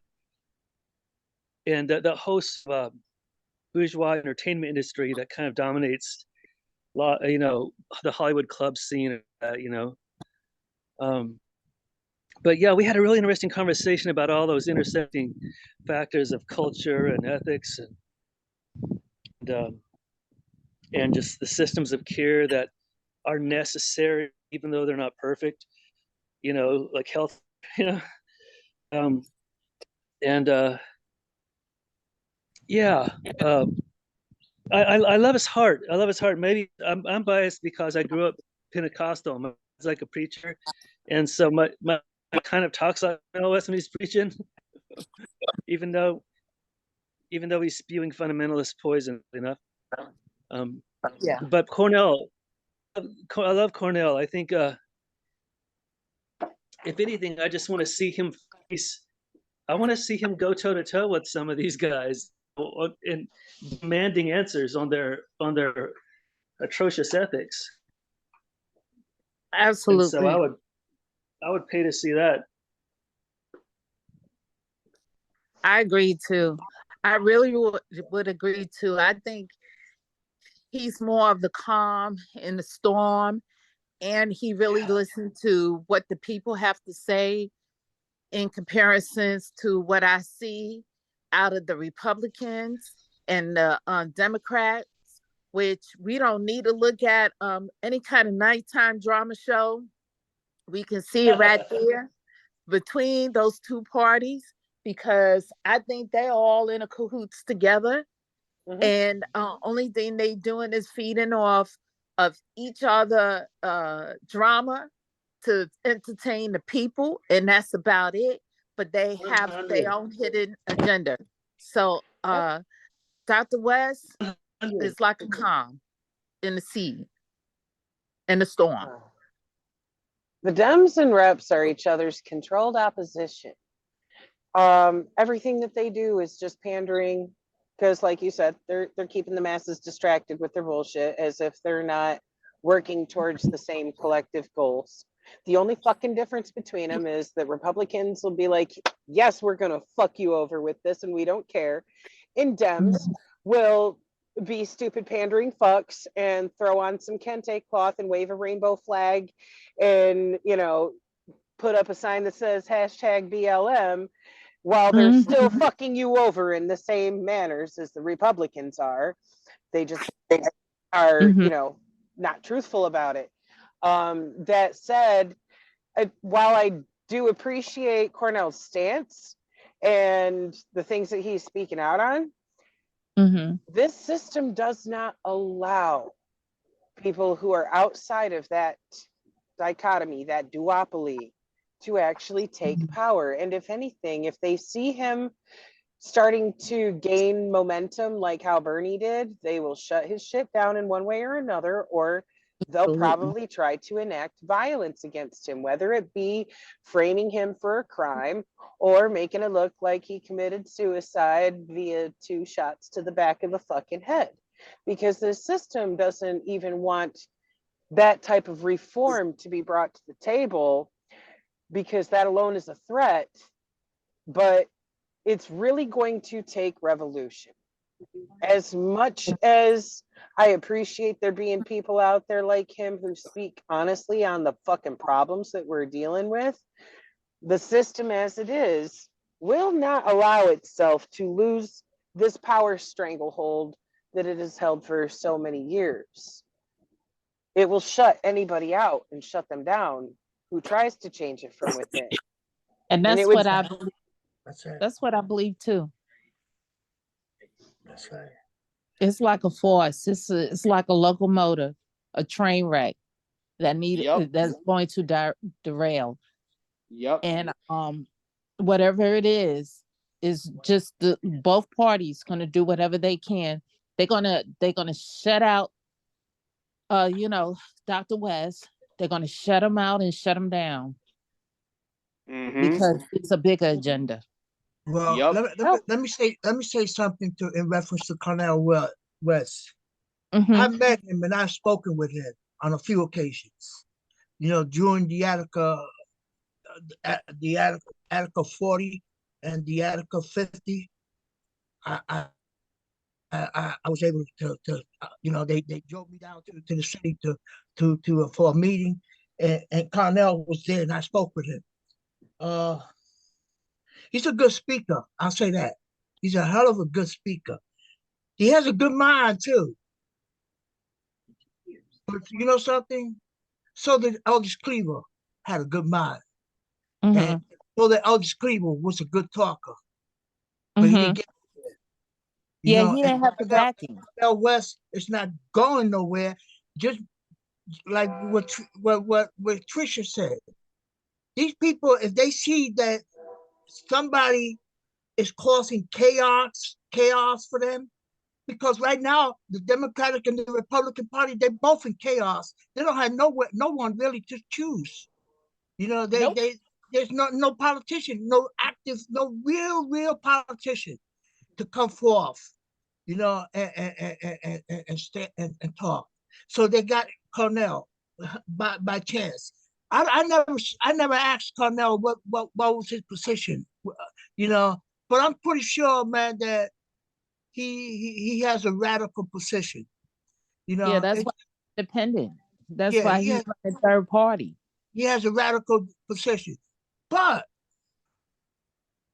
unfortunately, he ain't going nowhere. And the only way we got to a point now that what we need to do is to do what the Black Panthers used to do. And I'm not going to go no further with that.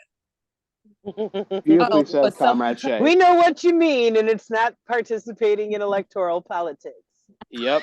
You know, beautifully said, Comrade Shay. Beautifully said. You know, I've said before and I've said again, you cannot change. There is no changing in this system. You know, the system is not corrupt. You know, it's not broken. It is working exactly as it is meant to be intended. You know, change cannot come from from within the functions and confines of within the system itself. It has to come from outside it. That's right. We're dealing with gangsters. We're dealing with gangsters, man. That's what we're dealing with, really. Yep. You know, they talk about the mafia. They are the mafia. Yep. Right? They are the mafia. During the time of in Cuba, before Castro, you know who was controlling Cuba? The mafia. Yep. Under whose jurisdiction? The United States jurisdiction. Yep. The mafia was doing it. So who's controlling this whole thing there? The mafia. And if the mafia says no, it's no. Yep. They'll kill you one way or the other. Yep. Oh, yeah. Because it's all planned. It's all planned. It's nothing that we could do. Cornell just got caught up in a situation, and he's trying to do his best, but he ain't going for so far. Nope. Yeah. No, it doesn't matter. It does not matter what he does. You know, this reminds me of a story. You know, when Shay was traveling throughout Latin America in his early years. I don't know if y'all know the story of our Benz. Now, mind you, you talking about my father. Yep. Yep. But yeah, I don't know if y'all know this, but when Shay was traveling throughout Latin America, I believe it was him going to Ecuador, I believe, where he met our Benz. Our Benz was democratically elected, and he did quote unquote everything right they can think of. He protected the interests of the bourgeois. He upheld he passed policies that benefited the capitalists. He did everything that he could to benefit them. But guess what? He wanted to give some of that uncultivated land that was owned by the companies back to the indigenous people and the farmers of the country. And guess what happened? Guess what the U.S. did? They did a coup on him, assassinated him, and replaced him. It does not matter. It does not matter how many things you get right. It does not matter if you quote unquote do everything right and you fucking kiss their asses. If you step out of line just once, if you in any way, shape, or form threaten their profits, they'll fucking throw you out and replace you without a second thought. It's as simple as that. I got to interject for 1 second. I got to step out. I'm going to hit mute on my mic, but I'll still have my headset on so I can hear. But y'all go ahead and carry on. All right. I will be right back. Yeah. Dr. Roberts said that I don't think that the Republic will last the next election. That's really interesting because it seems like after a Democratic president, there is a Republic president, and it's a back and forth thing. And a lot of people don't know, but last year there was a Black lady, a Black woman who was running for presidency when it was Trump and Biden. she was the third candidate, but she didn't receive a whole lot of Support. publicity or you know what? Yeah, support. But she got some support now, but she didn't get a lot of TV action. I would say that. And a lot of people was really behooved that she ran. Look her up, Simmons. Simmons is her last name. That You know. wait, she sounds familiar. Yeah, I remember Actually, her. yeah, her name sounds familiar. Actually, yeah. Yeah, I remember And her. you know what? And people say, you know, we got a choice to pick our poison between, you know, Trump and Biden. I say, well, you know, if that's the case, I'm not going to vote at all. And I know she had to go to court and petition even an election because they didn't even want to put her name on the ballot when she had enough people to actually vote for her. And they refused to put her name on the ballot. So it was like only two people was, you know, the candidates and known to run for president when she was actually the third one. Yo, Sister Anna, I have a Well, question for you. Actually, ooh, sorry. Huh? does anybody know what rummy? And anybody ever played rummy? Rummy? Oh, No. that was a long time ago. I played it. I forgot. I don't You know what forgot that how to is. play rummy? Gin rummy. Well, you better learn because that's what the Republicans and the Democrats do all the time. They play rummy. You better learn. That's it. Sister Anna, I got a question for you. Uh-huh. Have you heard of this person running for governor in Florida called Val Demings? I don't know. I don't know if y'all have heard. Yeah. Yeah, exactly. There were a lot of ads, a couple months ago. There were a lot of ads by her, trying to boost up support for her to become the governor of Florida. She kept on saying how she was, the daughter of a police chief or some other fucking bullshit like that. But oh yeah, there was a oh yeah, she was getting a lot of traction, but she kind of dropped off now, and I know for a fucking fact it's because she's a person of color. And I know for a fucking fact that Ron DeSantis sent his little fucking gusanos to make sure she didn't get support. I know Oh, wow. I know that for a Her fucking name is fact. Gunnery. No. Gunnery.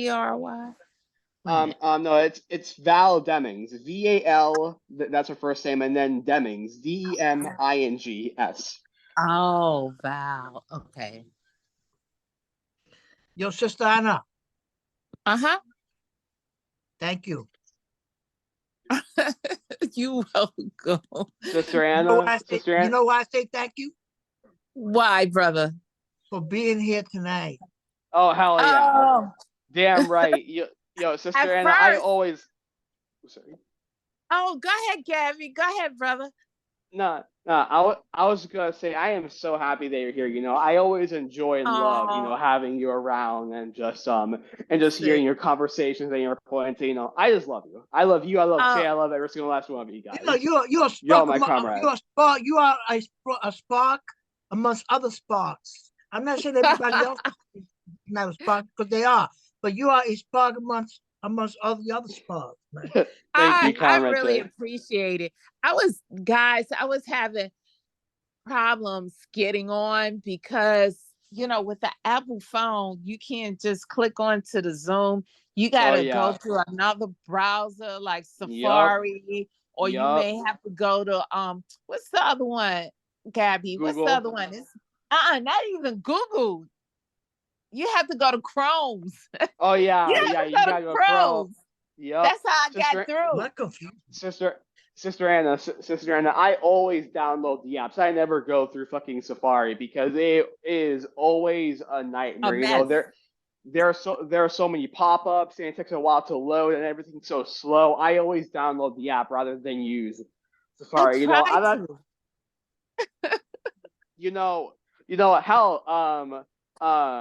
I've actually been thinking of getting, a Samsung over an iPhone because honestly, Samsung just, I don't know why.